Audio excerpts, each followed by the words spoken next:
कहानी की शुरुआत होती है एक ग्रुप एक्सप्लोरर की टीम से जो साउथ अटलांटिक ओशन के बीच में होते हैं। उस शिप पर डेविड नाम का एक वेदर ऑफिसर था जो मौसम का हाल बताता है। वो लोग एक ऐसे आइलैंड की तरफ जा रहे थे जो समंदर के बीचों बीच मौजूद था। सरकार ने डेविड को वहाँ इसलिए भेजा था ताकि वो उस आइलैंड के बदलते मौसम का ऑब्जर्वेशन कर सके। डेविड को लगभग 1 साल तक वहाँ रुकना था मौसम का डेटा कलेक्ट करने के लिए। पूरा साल मौसम का डेटा कलेक्ट करने के बाद फिर उसे वापस लौट आना था। डेविड को साल भर का खाना और जरूरत का सारा सामान दे दिया गया था। कई दिन के सफर के बाद आखिरकार वो आइलैंड तक पहुंच गए। वो लोग बोट की मदद से उस आइलैंड पर उतरे। ये आइलैंड पूरी तरह से वीरान था, जहाँ एक परिंदा भी दिखाई नहीं दे रहा था। उस आइलैंड पर एक लाइट हाउस और एक छोटा सा घर था जहाँ डेविड को रहना था, क्योंकि इससे पहले भी एक रॉबर्ट नाम का वेदर ऑफिसर यहाँ रहता था। लेकिन अब उसकी ड्यूटी का वक्त खत्म हो चुका था। उसने 1 साल तक अकेले उस आइलैंड पर रहकर मौसम का डेटा कलेक्ट किया। अब उसकी जगह डेविड यहाँ पूरा साल मौसम का डेटा कलेक्ट करने के लिए रहेगा और वो पुराना ऑफिसर रॉबर्ट शिप के साथ वापस चला जाएगा। लेकिन जब पूरी टीम ने घर को विजिट किया तो वो हैरान रह गए, क्योंकि वहाँ किसी भी इंसान का नामो निशान नहीं था। कमरे के अंदर पुराने ऑफिसर का सारा सामान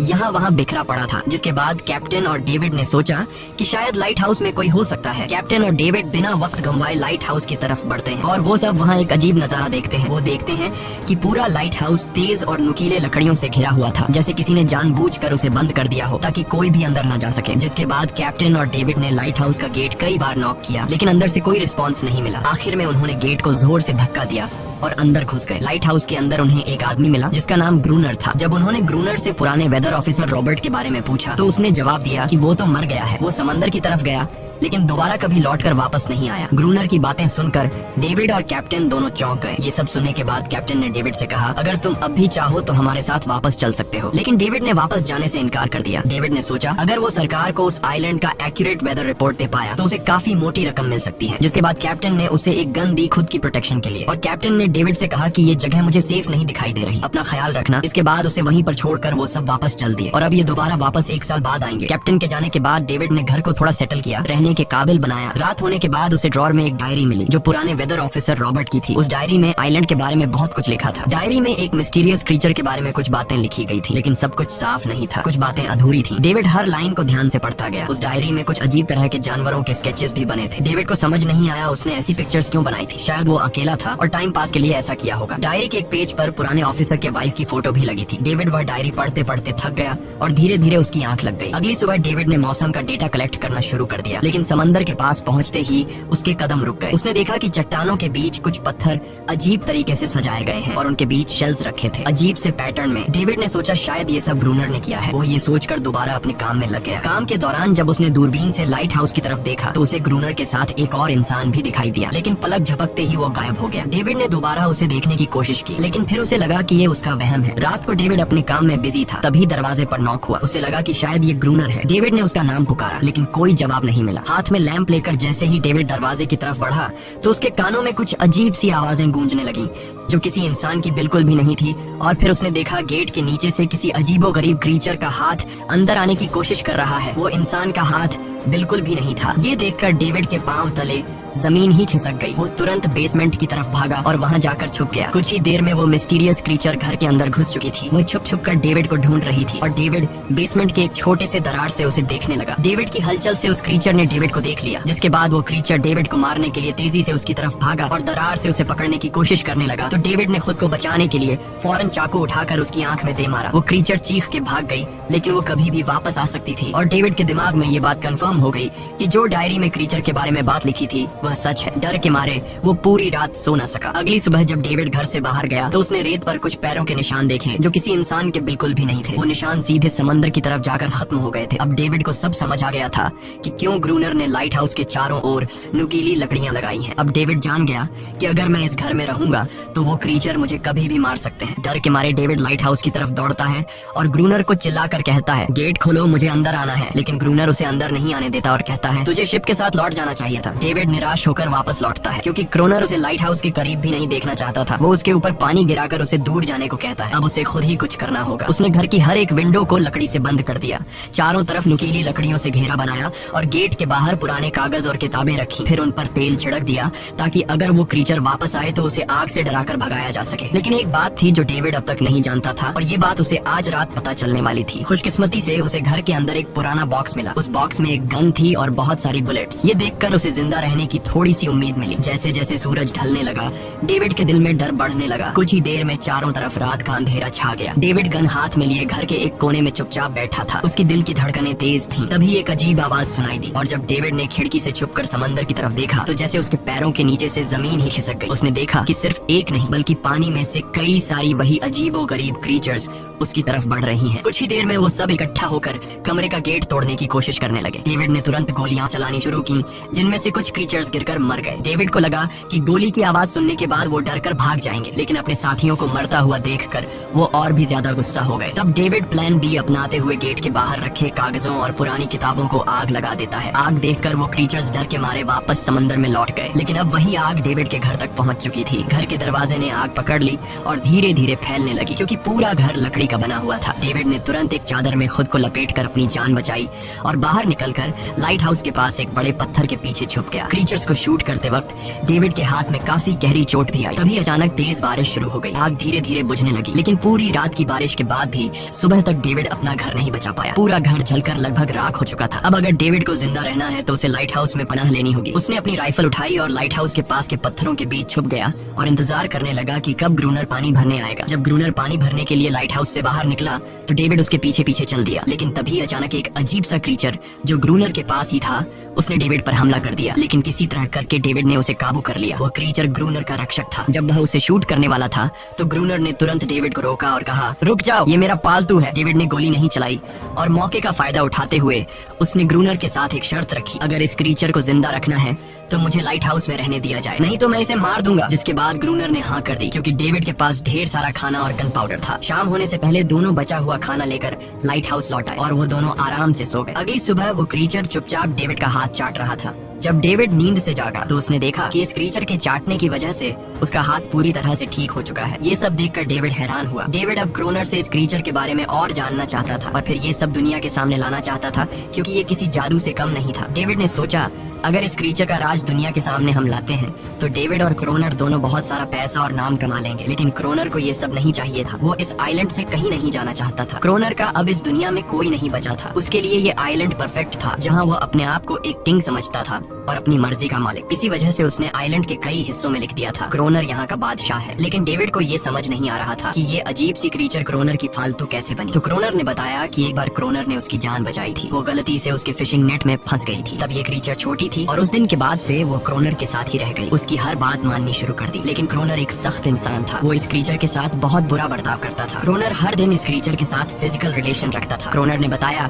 कि एक बार इस क्रीचर ने मुझ पर हमला भी किया था और उसके बदले में क्रोनर ने उसे ऐसी सजा दी कि उस सजा के बाद वो क्रीचर अपने आप को क्रोनर की गुलाम समझने लगी। और आप सब भी समझ गए होंगे कि हर रात वो क्रीचर समुद्र से बाहर क्यों आते हैं। वो सभी इसलिए आते हैं ताकि अपने साथी को क्रोनर से छुड़वाकर वापस ले जाए। लेकिन क्रोनर ऐसा नहीं होने देता। वो क्रीचर्स दिन के उजाले में अटैक नहीं कर सकते, क्योंकि सूरज की रोशनी उनकी स्किन जला देती है। डेविड अब यहाँ और नहीं रहना चाहता था। वो किसी तरह से आइलैंड से अपनी जान छुड़ाना चाहता था। खैर, शाम होने लगी और क्रोनर ने उससे कहा, गन लेकर रेडी हो जाओ, क्योंकि वो क्रीचर्स कभी भी हमला कर सकते हैं। वो लाइट हाउस की लाइट ऑन करने के लिए तैयार हो गए और कुछ ही देर में समुद्र से बड़ी संख्या में क्रीचर्स निकलकर बाहर आ गए। वो लाइट हाउस की तरफ बढ़ते जा रहे थे। क्रोनर उन पर लगातार फायर करता जा रहा था, लेकिन डेविड पूरी तरह से डर गया था। वो लाइट हाउस के अंदर की तरफ आने लगा। क्रोनर के बार बार कहने के बावजूद वो बस एक कोने में चुपचाप बैठा रहा और कुछ ही देर में डेविड बेहोश हो गया। क्रोनर पूरी रात अकेला इन क्रीचर्स से लड़ता रहा। अगली सुबह क्रोनर ने गुस्से में डेविड के मुंह पर पानी डालकर उसे उठाया और कहा, अगर तुम्हें जिंदा रहना है तो इनकी जान लेनी होगी, नहीं तो तुम्हें लाइट हाउस से निकाल दिया जाएगा और तुम्हें मेरी हर बात माननी होगी। रोजाना पानी भर कर लाना, लाइट हाउस के छोटे बड़े काम करना और रात को मेरे साथ गार्ड ड्यूटी भी करनी होगी। अब डेविड के पास दूसरा कोई ऑप्शन नहीं था। इसी वजह से ये सब करना उसकी मजबूरी बन गया। डेविड अब क्रोनर की हर बात मानने लगा। लेकिन एक चीज थी जो उसे बिल्कुल भी पसंद नहीं आई। वो ये थी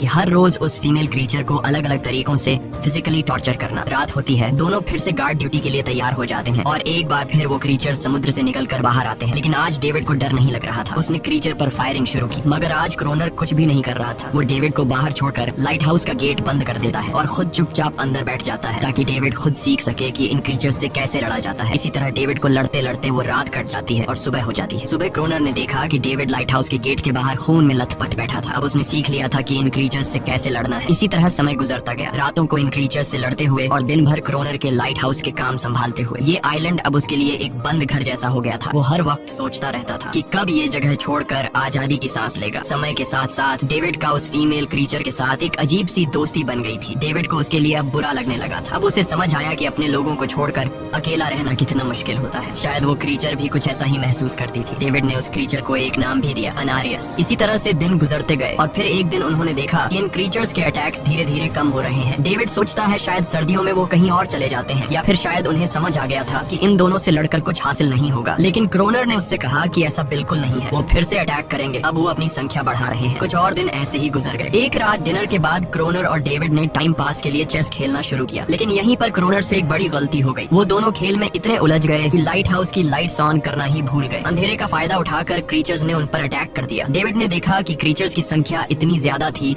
कि दो लोग मिलकर भी ज्यादा देर तक नहीं लड़ सकते थे, और इस बार उनके पास कोई प्लानिंग भी नहीं थी। गन्स की बुलेट्स भी ऑलमोस्ट खत्म हो चुकी थी। किसी तरह बचते बचाते वो लाइट हाउस के टॉप तक पहुंच गए, लेकिन इस बीच क्रोनर के पैर में गहरी चोट आ गई। वो क्रीचर्स आज उन पर भारी पड़ गए थे। दोनों को लगा कि आज उनकी मौत पक्की है, लेकिन खुशकिस्मती से सुबह हो गई। जैसे ही सूरज धीरे धीरे उभरता है, वो क्रीचर्स लाइट हाउस छोड़कर समुद्र में वापस चले जाते हैं। कड़कती धूप निकलने के बाद एनेरियस क्रोनर के जख्म को ठीक करने की कोशिश करती है, लेकिन अब तक डेविड को समझ आ चुका था कि वो इन क्रीचर्स के साथ ये लड़ाई जीत नहीं सकते। बुलेट्स भी अब खत्म होने के करीब हैं। उनके पास खाना भी इतना नहीं है कि वो ज्यादा देर तक चल सके। लकीली अगले दिन जब डेविड लाइट हाउस के बाहर इधर उधर घूम रहा था, तो उसने समुद्र में एक जहाज देखा। वो जल्दी से अंदर से फ्लेयर गन लाया और जहाज को सिग्नल देने गया, लेकिन क्रोनर ने उसे रोक दिया क्योंकि वो नहीं चाहता था कि डेविड यहाँ से जाए। उसी वक्त अनारियस ने क्रोनर पर हमला कर दिया। वो डेविड को क्रोनर से बचाना चाहती थी। क्रोनर किसी को भी ये आइलैंड छोड़ने नहीं देना चाहता था। ये आइलैंड उसकी अपनी दुनिया थी, जहाँ वो एक किंग की तरह रहता था। वो डेविड को भी जाने नहीं देना चाहता था। इतने समय से अकेला रहने के बाद अब उसके पास कोई था जिससे वो बात कर सकता था, और अगर डेविड उस शिप में वापस चला गया तो वो वहाँ जाकर सबको एनेरियस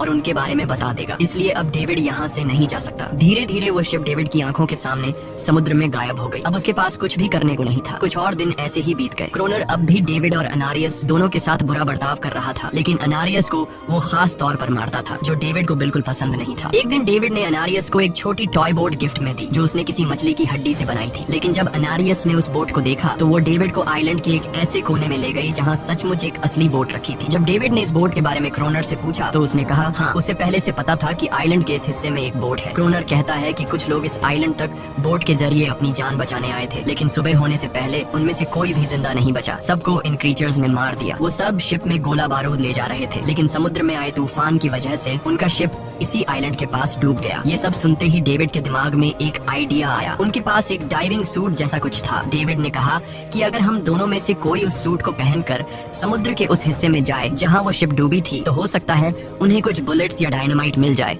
जिससे इन क्रीचर्स से लड़ना आसान हो जाए। लेकिन क्रोनर ने इस बात को मानने से इनकार कर दिया, पर डेविड अपनी जान को खतरे में डालकर ये काम करने को तैयार था। कुछ और दिन ऐसे ही गुजर गए। डेविड और अनारियस के बीच एक गहरा कनेक्शन बन गया। डेविड उसे पसंद करने लगा था। इन दोनों को रोमांस करते हुए ये सब क्रोनर ने चुपके से देख लिया। क्रोनर को लगा कि अनारियस उसे छिन जाएगी, इसलिए डेविड को रास्ते से हटाना पड़ेगा। अगले दिन क्रोनर खुद डेविड की बात मानने को तैयार हो जाता है। वो डेविड से कहता है ठीक है, तुम सूट पहनकर नीचे पानी में जाओगे और वहाँ ढेर सारा RDX कलेक्ट करोगे, फिर मैं तुम्हें बोट से ऊपर की तरफ खींच लूंगा। लेकिन क्रोनर का असली इरादा कुछ और ही था। वो चाहता था कि डेविड उसकी मदद से समुद्र के नीचे रखे डायनामाइट के बॉक्सेस वापस सरफेस तक ले आए और उसके बाद उसे वही समंदर में अकेला छोड़ दे, ताकि वो क्रिएचर्स उसे मार दें। इस तरह डायनामाइट भी उसके पास आ जाएगा और अनारियस फिर से उसकी गुलाम बन जाएगी। वो दोनों बोट में बैठकर उस जगह पहुंच गए जहां शिप पानी में डूबा था। डेविड ने डाइविंग सूट पहना और समंदर के नीचे उतर गया। नीचे जाने के बाद डेविड ने देखा कि शिप पूरी तरह तबाह हो चुकी है, लेकिन उसकी किस्मत अच्छी थी कि उसे कुछ डायनामाइट के बॉक्स मिल गए। लेकिन तभी अचानक कुछ क्रिएचर उसके सामने आ गए। क्रिएचर्स को देखते ही डेविड घबरा गया और नीचे गिर पड़ा। वो डाइविंग सूट इतना भारी था कि वह हिल भी नहीं पा रहा था और डेविड क्रोनर को ऊपर सिग्नल भी नहीं भेज पाया। क्रोनर को लगा कि शायद वह क्रिएचर्स डेविड को मार चुके हैं, लेकिन असल में वो तो सिर्फ दो छोटे बच्चे थे। डेविड ने जैसे तैसे करके अपना डाइविंग सूट वहीं छोड़ दिया और ऊपर सतह तक खुद को पहुंचाया। उन्हें वहाँ कुछ पुराने बॉक्स मिले जिनमें डायनामाइट था। इसके बाद यह दोनों काम पर लग गए। उन्होंने लाइट हाउस के आसपास 2 लेयर्स में डायनामाइट बिछा दिया, ताकि जब अगला हमला हो तो वे मॉन्स्टर्स को एक ही बार में खत्म कर सके। कुछ महीने बीत गए और बर्फबारी का मौसम आया, लेकिन एक बार फिर वो क्रिएचर्स गायब हो गए। अचानक से अटैक बंद हो चुके थे, जैसे क्रिएचर्स को खबर मिल गई हो कि उनके लिए जाल बिछाया गया है, इसीलिए अब वो अटैक नहीं कर रहे थे। क्रोनर को लगा कि शायद एनारियस ने उन क्रिएचर्स को खबरदार कर दिया है, जिसकी वजह से वो एनारियस पर जुल्म करने लगा, लेकिन डेविड ने उसे रोक लिया। आखिर में दोनों ने मिलकर एक नया प्लान बनाया, लाइट हाउस का मेन गेट खुला छोड़ने का, ताकि जैसे ही वो क्रिएचर्स पास आए डायनामाइट से उन सबको उड़ा दिया जाए। डेविड ने चालाकी से काम लेते हुए एनारियस को लाइट हाउस के टॉप पर चीखने को कहा। एनारियस की आवाज सुनते ही सभी क्रिएचर्स गुस्से से भड़क उठे। क्रिएचर्स ने जब देखा कि लाइट हाउस का मेन गेट खुला हुआ है